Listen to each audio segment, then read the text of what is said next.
I didn't expect to find my son sitting on a concrete bench by the cart return, dusk settling over the supermarket parking lot like a held breath.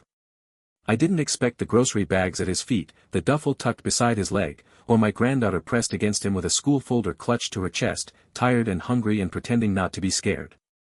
I didn't expect to learn, minutes later, that her grandmother had decided he wasn't good enough, that the words had landed hard in public, and that my son's wife had stayed quiet and let it happen. I didn't expect to see shame on my son's face where there should have been anger, or to feel the old, steady part of me decide there would be no debate, no cooling off, no going back to fix anything tonight. I knew, right there, that whatever was broken would not be repaired by pleading. It would be answered by action, patience, and time, and by a kind of justice that never raises its voice. If you've ever stood in a place like that, caught between family and dignity, I'd like you to stay with me. Subscribe, if you're willing, and tell me your story in the comments. Sometimes it helps to know you're not the only one who saw the truth at dusk and chose to move anyway. I stood there for a second longer than necessary, letting the picture settle in my mind so I wouldn't misremember it later. My son on that bench, shoulders rounded inward like he was trying to make himself smaller. My granddaughter leaning against him, her legs not quite reaching the ground, sneakers scuffed at the toes. Plastic grocery bags sagging with whatever he'd grabbed in a hurry. One duffel bag that told me everything he hadn't said yet. He looked up when he noticed me. The surprise crossed his face first, then something worse, relief tangled with embarrassment. A grown man hates being seen like that by his father. I knew the feeling. Pride doesn't disappear with age, it just gets quieter. I didn't ask why he was there. I didn't ask what happened. I sat down beside him instead, close enough that he couldn't pretend I was just passing through. My granddaughter looked at me with that careful seriousness kids get when they know something is wrong but don't have the words for it yet. She held up the folder like it mattered more than the bags, more than the duffel, more than anything. I finished it, she said softly. Not excited. Just stating a fact. I took the folder from her and glanced inside. Construction paper, glue still drying at the corners, pencil marks erased and redone. It was a school project about families. Stick figures with names written carefully underneath. Hers was small and slightly crooked, but it was done with intention. That's good work, I said. You hungry? She nodded once. That was enough. My son finally spoke, his voice low, like he didn't want the parking lot to hear him. He said his wife's mother had come over earlier that afternoon. Said it had started as a comment, then turned into a judgment, then hardened into a verdict. Not good enough. Not stable enough. Not the kind of man she imagined for her daughter. The words had been said in front of his own child, as if that somehow made them more legitimate. He said his wife hadn't agreed with her mother exactly. She'd just stayed quiet. Asked for space. Said it would be better if he left for the night. Let things cool down. I looked at his hands as he talked. They were empty, resting on his knees, fingers laced together too tightly. A man holds himself like that when he's trying not to fall apart in public. I didn't tell him he should have stood up for himself. I didn't say what I thought of his wife or her mother. Advice given in moments like that isn't help, it's just noise. Instead, I stood up. We're leaving, I said. He blinked. Dad, I don't want to make this worse. I was just going to. We're leaving, I repeated, already reaching for the heavier grocery bags. You can figure out the rest tomorrow. There was a moment, just a flicker, where I saw him consider staying. Pride again. Habit. The instinct to smooth things over at his own expense. That's why I took my granddaughter's hand and held it, firm but gentle, the way you do when crossing a street. We walked across the lot together. The sky was going purple at the edges, lights buzzing on one by one. I opened the trunk of my old sedan and lifted the duffel in without comment. He hesitated, then loaded the remaining bags. My granddaughter climbed into the back seat, still holding her folder. I buckled her in myself. My son watched me do it, something shifting in his expression, not relief exactly, but permission. The kind a man gives himself when someone older decides for him. When we pulled out of the lot, the supermarket lights faded in the mirror. I didn't turn the radio on. I didn't rush the silence. He started talking halfway home. About the day. About work stress. About how small things had piled up until one sharp voice tipped everything over. About how being told to leave your own house feels different when you're carrying a duffel and your kid is watching. I listened. I always had. By the time we turned onto my street, he wasn't explaining anymore. He was just telling me what happened, like a record that had finally found a steady speed. I parked in the driveway and shut the engine off. The house was dark, quiet, exactly what it needed to be. Temporary, he said, as if reading my mind. Just until. I opened my door. Inside, I said. We'll eat first. Some decisions don't need to be announced. They just need to be carried through. My place isn't much to look at. A small bungalow that's been standing longer than I have, paint faded where the sun hits it hardest, steps that creak in the same spots every time. I've kept it that way on purpose. Houses, like people, don't need to prove anything when they know what they are. I turned on the porch light before we even reached the door. The glow spilled out across the driveway, steady and warm, like it had been expecting us. I unlocked the door and held it open while they stepped inside. The air smelled like old wood and coffee grounds. Familiar. Safe. I took the grocery bags to the kitchen and set them on the counter, listening to the quiet fill back in behind us. My granddaughter stood just inside the door, unsure where to put her shoes, looking to her father for cues. He hesitated again, just for a second, before I knelt and helped her untie the laces myself. You can put them there, I said, pointing to the mat. Same as last time you visited.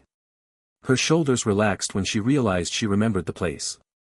I showed her the small room off the hall, the one that used to be my office before retirement crowded it with papers I didn't need anymore.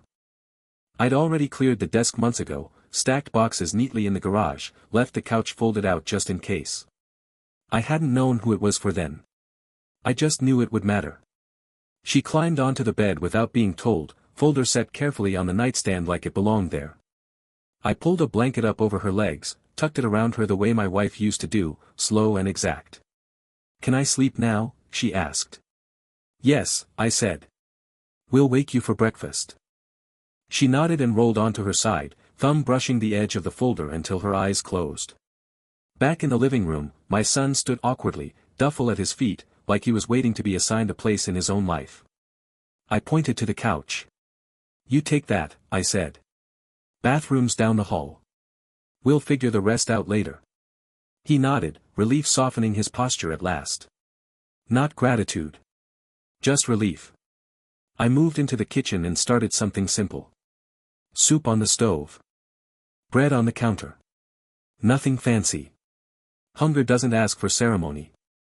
It asks to be answered. We ate at the small kitchen table. No television. No phones. Just the scrape of a spoon, the slow return of color to his face as the food did its work. He tried to apologize once, for the trouble, for the timing, for showing up like that, and I stopped him with a raised hand. This isn't trouble, I said. This is family. He looked down at his bowl, swallowing hard. After we cleaned up, I sat back down at the table and poured us each a glass of water. I waited. Silence, when it's earned, brings the truth faster than questions. He took a breath and started again, this time from the beginning. Years of small comments from his wife's mother. Jokes that weren't jokes. Advice that was really instruction. Money that came with opinions attached. How his wife had changed slowly, almost imperceptibly, until her mother's voice started sounding like her own. He told me about accounts he didn't control anymore. Decisions made without him. Plans he was expected to agree with after the fact.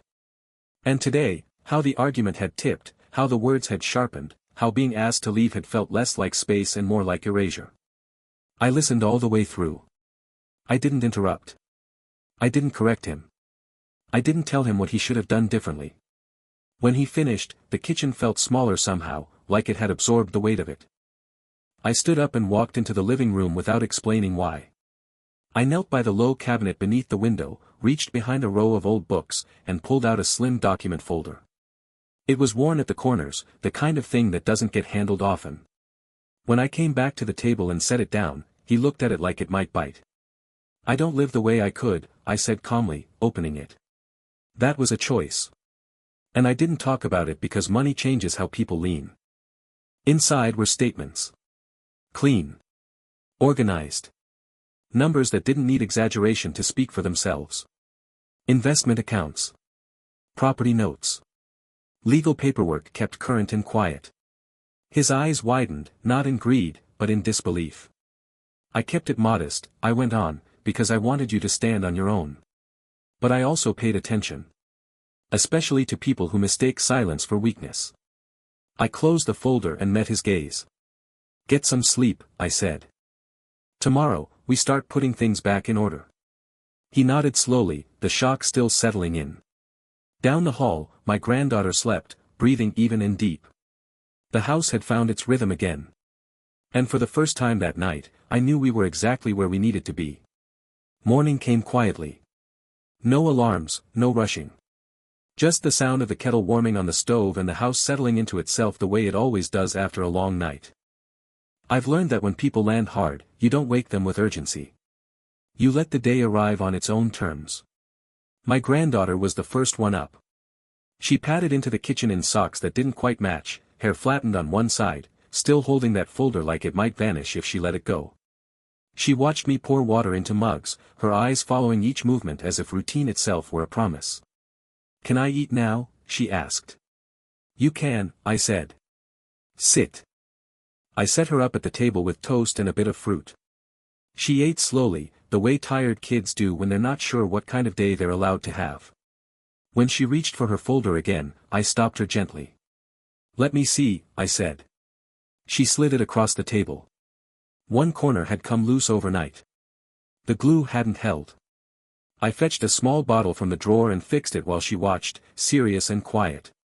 There, I said, pressing it flat. Good as new. She smiled then. Just a little. Enough. My son came in a few minutes later, rubbing his eyes, posture stiff from the couch. He stopped when he saw us at the table, like he hadn't expected the world to keep going. I poured him coffee without asking and set it in front of him. We ate together. Nothing heavy. No postmortems. Just breakfast. Afterward, we talked logistics. School pickup times. Routes. What he needed to grab from the house eventually, and what could wait. I told him where I'd keep the spare key. He nodded, writing things down on his phone like structure itself might slip away if he didn't anchor it. Then I stepped into the other room and made a call. It wasn't dramatic. No raised voices. Just a quiet conversation with someone who knows how businesses lean when the wind changes. I didn't say names out loud. I didn't have to. I asked about timelines, about options, about how accountability can be introduced without spectacle. When I hung up, I felt the familiar calm of a plan moving from thought to action. The next 2 weeks unfolded the way stable things do, without announcement. My son sent out applications, sat through interviews, came home tired but steadier each day. I handled school pickups. Homework. Dinner. My granddaughter stopped clutching the folder and started leaving it on the desk where it belonged. His wife called a few times. The conversation stayed surface level. She talked about space, about stress, about how complicated everything was. She never talked about choosing. Silence can be an answer when you listen long enough. Then the offer came. Solid. Fair. He accepted it without celebration, just a quiet nod and a deeper breath than I'd seen him take in a while. A day later, I got confirmation of my own. The meeting was scheduled. Papers drafted. Terms set. The kind that don't humiliate but don't bend either. I looked around the kitchen that evening, the repaired folder on the desk, the extra shoes by the door, my son setting the table like it was normal, and I understood something I'd learned late in life. Stability isn't loud. Justice doesn't hurry. And sometimes the most important work happens while everyone else thinks nothing is happening at all. We were ready for what came next. I waited until the house was quiet again before I sat down at the small desk in the living room. Evening light slanted through the blinds, laying narrow bands across the floor.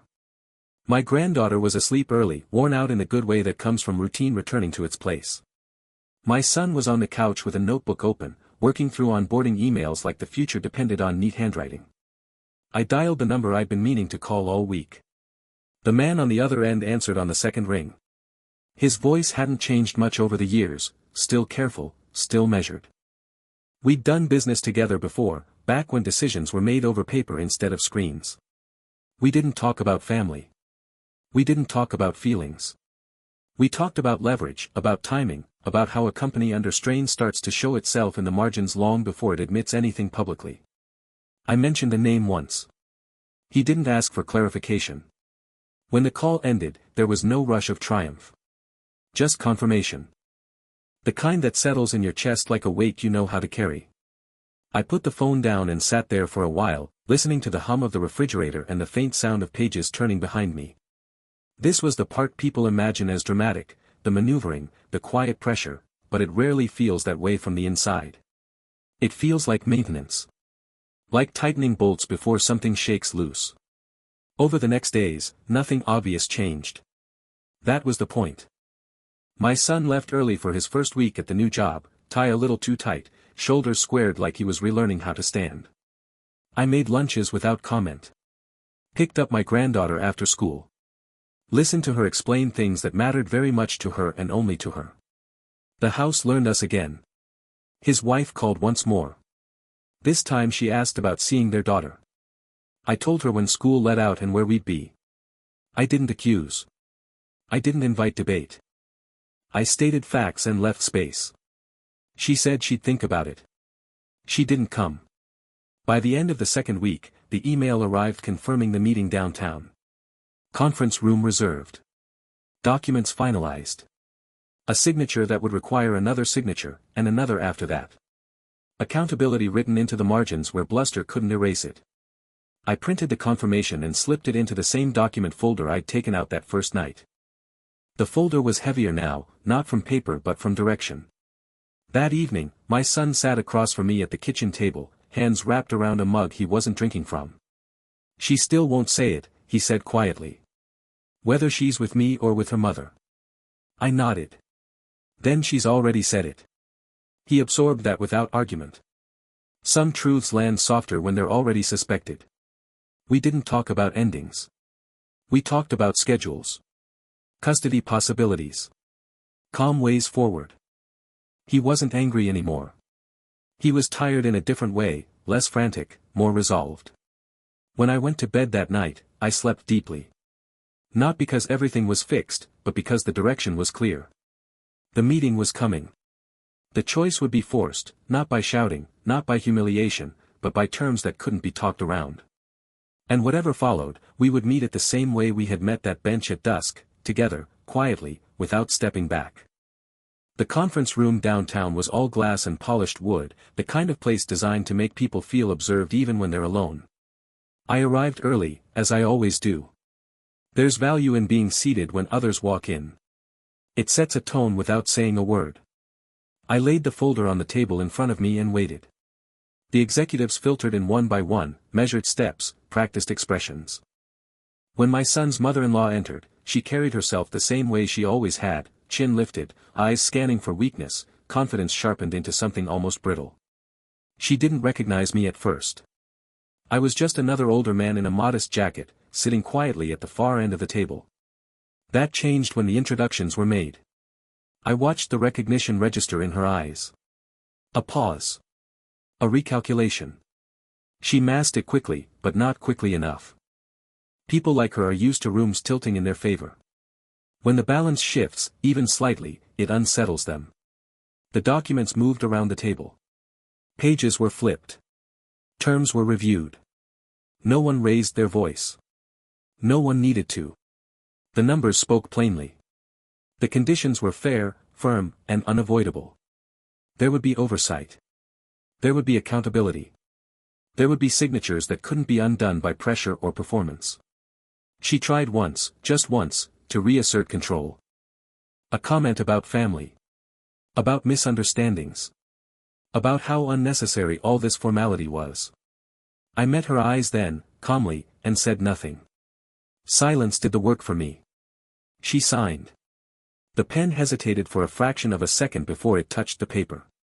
That was the moment she understood she could no longer bully outcomes into existence. That influence, when overplayed, creates its own limits. Afterward, in the hallway, my son stood straighter than I'd seen him in months. He didn't confront. He didn't accuse. He simply stated his terms to his wife later that evening, clear, measured, unyielding. Choose partnership, or accept separation done with dignity. She chose distance. The marriage ended without spectacle. Custody was arranged with care. Routines rebuilt. No shouting matches. No public wounds. Just the slow, steady work of starting again. Weeks later, the house felt different, not quieter, but settled.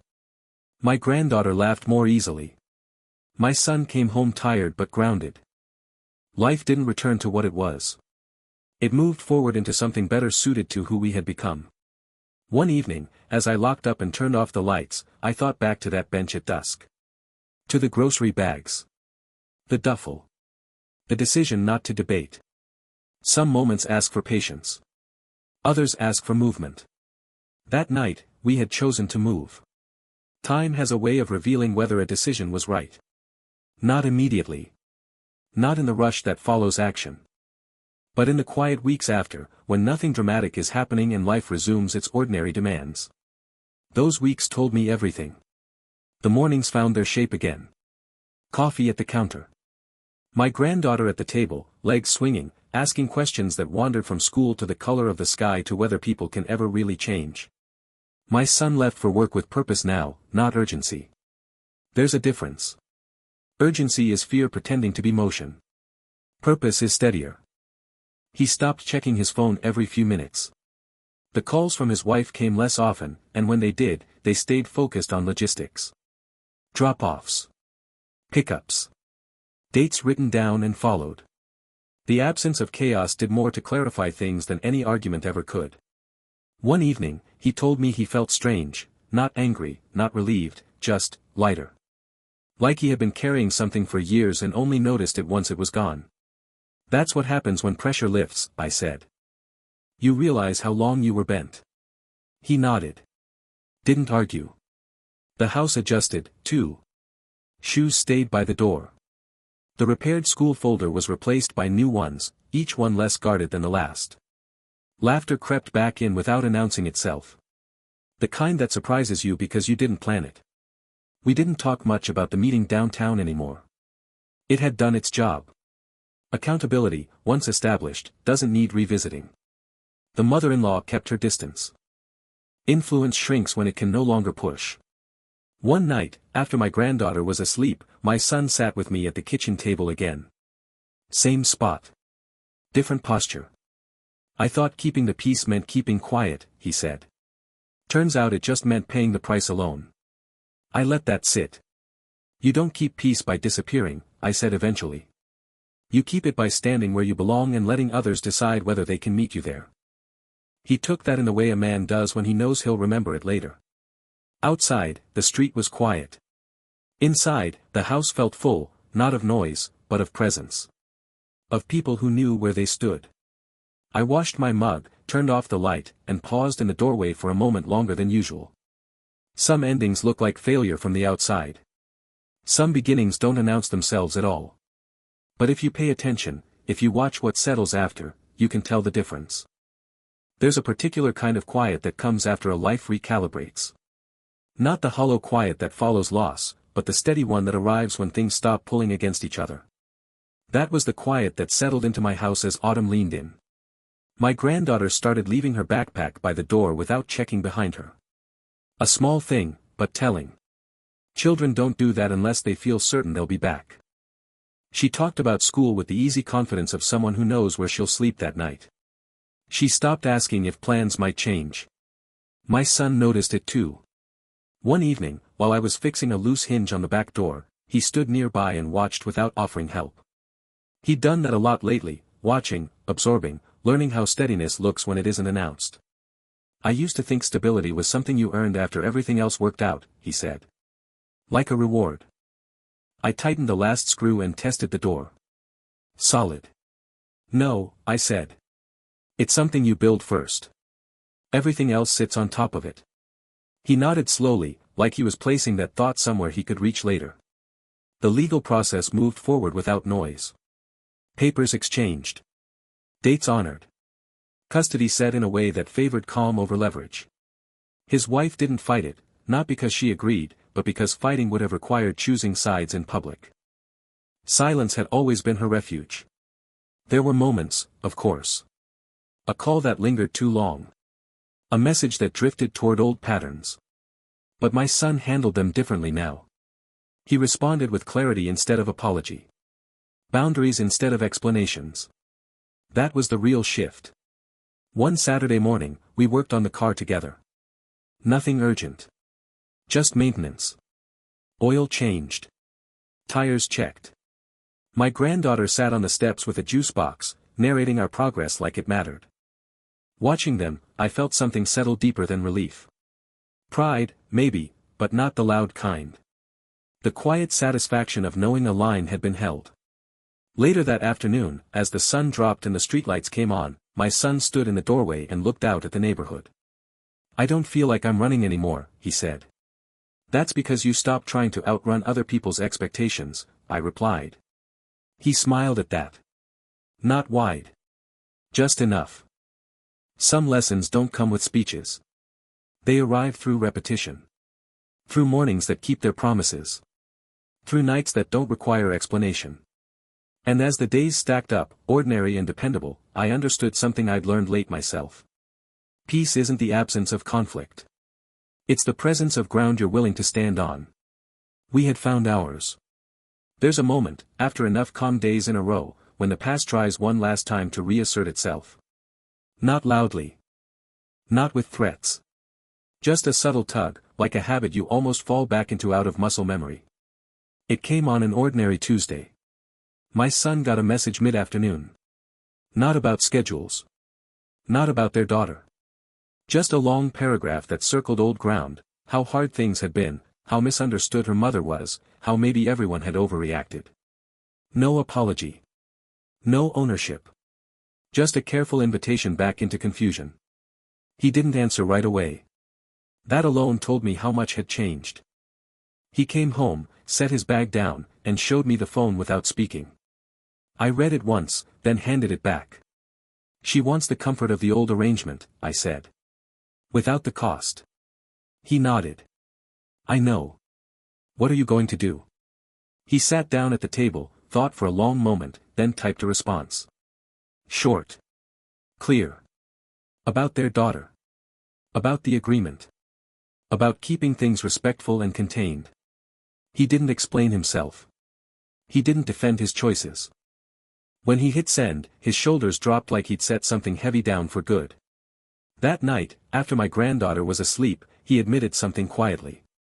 That part of him had hoped, earlier on, that someone else would force the decision. That it wouldn't come down to him choosing clarity over comfort. That's normal, I told him. But clarity doesn't arrive on its own. Someone has to open the door.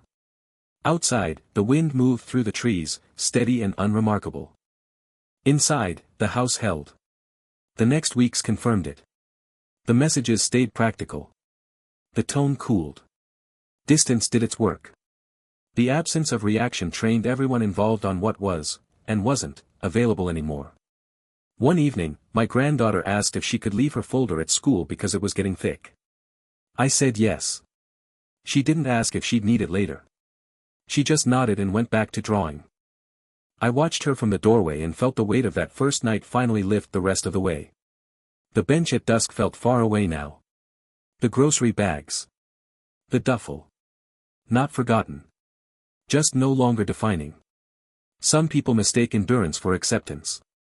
They assume you'll keep carrying what you've always carried. But endurance is only useful when it's paired with direction. And direction, once chosen, has a way of teaching everyone else where the limits are. We kept moving. Quietly. Forward. By the time winter pressed in, the house had learned a new rhythm. Not temporary anymore. Not provisional.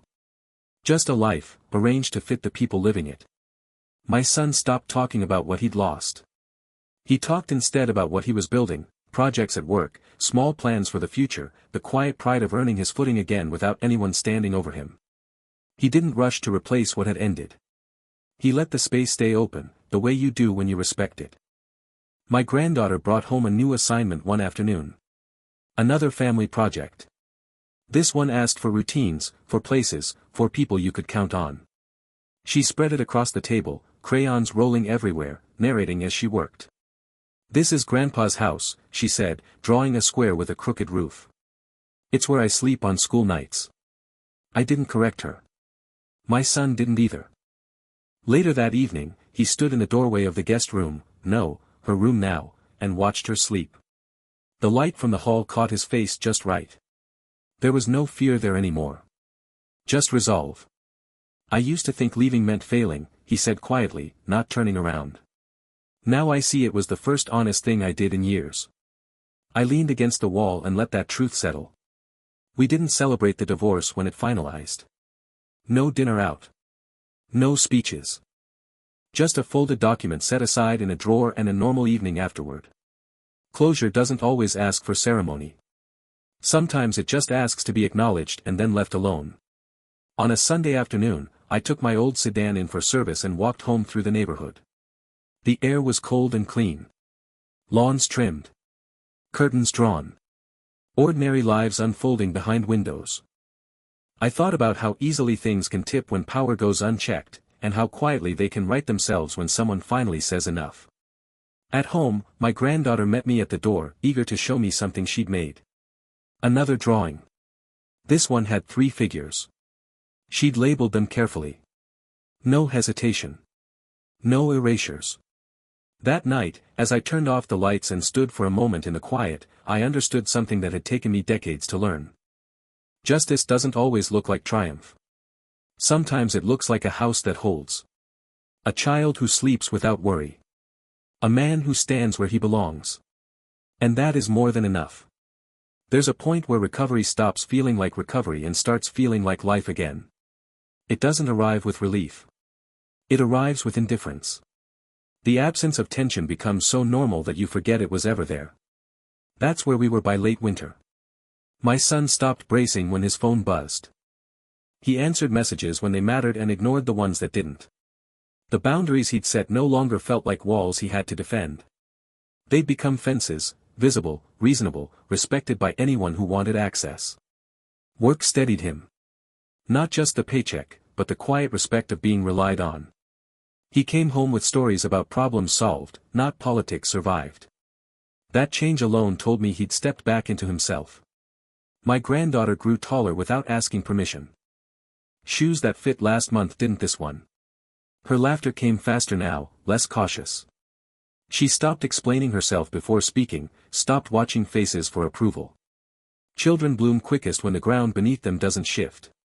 One evening, she asked a question that didn't surprise me, but still carried weight. "Will I always live here?" she asked, casual, like she was asking about dinner. My son paused. Looked at me. Then back at her. "You'll always have a place here," he said. "And you'll have a place with me. We'll make sure of that." She accepted it without ceremony and went back to coloring. Later that night, my son admitted he'd been afraid of that question. Afraid of promising too much. Afraid of being unable to deliver. "That fear doesn't go away," I told him. "You just stop letting it decide for you." Spring crept in slowly. The light stayed longer. Windows opened. The house breathed. We cleared the garage together one Saturday, making room without knowing exactly what it was for. Possibility doesn't need a blueprint to matter. I watched my son that day, moving with purpose, no hesitation in his hands, and realized something quietly profound. He wasn't rebuilding. He was building. Properly. For the first time. The past hadn't vanished. It just no longer had leverage. And when I stood alone on the porch that evening, looking out at a street that hadn't changed at all, I felt the rare comfort of knowing that some stories don't need escalation to end well. They just need someone willing to take the long view, and hold it steady. By early spring, the noise had burned itself out everywhere else. There were no more rumors drifting back through mutual acquaintances, no second-hand comments delivered with false concern. When pressure loses its audience, it evaporates. What remained was quieter, and more demanding. My son started talking about moving. Not urgently. Not as an escape. Just as a thought forming slowly, the way responsible decisions do. Closer to his work. A place that belonged to him, not borrowed from circumstance or reaction. I don't want her growing up thinking we're hiding, he said one evening, nodding toward his daughter's room. I want her to see forward motion. I understood that instinct. Stability gives you room to plan. Dignity gives you permission to leave when it's time. We didn't rush it. We talked numbers. Commutes. Schools. What mattered and what didn't. He listened more than he spoke, weighing instead of hoping. That, more than anything, told me he was ready. His daughter sensed the shift before we said anything out loud. Children always do. Are we moving? She asked one night, brushing her teeth, eyes on her reflection. Eventually, he said. To a place that's ours. She considered this. Will you still come over? She asked me, foam on her lip. I'll still be here, I said. And you'll still know where to find me. That was enough for her. In the weeks that followed, we began the quiet work of transition. Not packing boxes yet. Just loosening the idea that this was the only version of home available to us. A home can be solid and still temporary. Those things aren't opposites. One afternoon, my son found himself standing in the doorway again, the same spot where he'd once looked lost, uncertain, waiting for instruction. This time, he was measuring the space with a different eye. You didn't have to do all this, he said. Not accusing. Just acknowledging. I shook my head. I didn't do it for you, I said. I did it so no one else could tell you what you deserved. He nodded, absorbing that the way men do when they recognize a truth they'll carry forward. That night, after the house had gone still, I walked through the rooms once more. The guest room that wasn't a guest room anymore. The kitchen table that had held so many quiet reckonings. The couch where a man had slept while learning how to stand again. I didn't feel sadness. I felt completion. Some chapters don't end with a door closing. They end with someone realizing they can open the next one themselves. And when that happens, what remains isn't loss. It's readiness.